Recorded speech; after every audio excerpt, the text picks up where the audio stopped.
Original review. ఈ ice cream bio హోక్కో అంట, ఆన్లైన్లోనే అవైలబుల్ ఇన్ హైదరాబాద్. నాకైతే అవుట్లెట్స్ ఎక్కడ కనబడలేదు, కానీ జనరల్గా వినబడ్డది ఏంటంటే బయట బండ్ల మీద దొరుకుతుంది. కానీ సూపర్ ఉంది ఇది. 90 రూపీస్ ఆ రేటుకు ఇదికి చాలా అంటే చాలా బ్రాండెడ్. 500-600 వేసి బయట అమ్ముతారు, కానీ ఇదైతే మాత్రం 90 రూపీస్. ఆ నట్స్ ఇట్స్ సూపర్ టేస్ట్ ఉన్నాయి, ట్రై చేయండి. కాకుంటే ఇలా ఇంకా కొన్ని ఫ్లేవర్స్ ఉన్నాయి.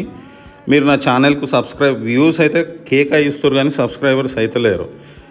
సబ్స్క్రైబర్ అయినరు అనుకోండి, మీకు తొందరగా నేను పెట్టిన వీడియోలు ఇలా అన్నీ ఒరిజినలీ ఉంటాయి. నేను చెప్పాను కదా, ఒరిజినల్ అంటే ఒరిజినల్, అందరిలాగా ఏదో పెట్టి ఏమో చేయను. సూపర్ ఉంది. 90 రూపీస్, 60 ఇవన్నీ తక్కువ రేటు. పిల్లలకు నాట్ సజెస్టబుల్, కానీ అయినా కూడా ఏంటంటే అడ్డమైనవి తినే బదులు ఇది ఒకసారి ట్రై చేయండి. మార్కెట్లో బాగా బూమ్ నడుస్తున్నది ఇది. ఓన్లీ బ్లింకిట్, స్విగ్గీ ఇలా ఆన్లైన్లోనే అవైలబుల్ ఇన్ హైదరాబాద్ ఓన్లీ.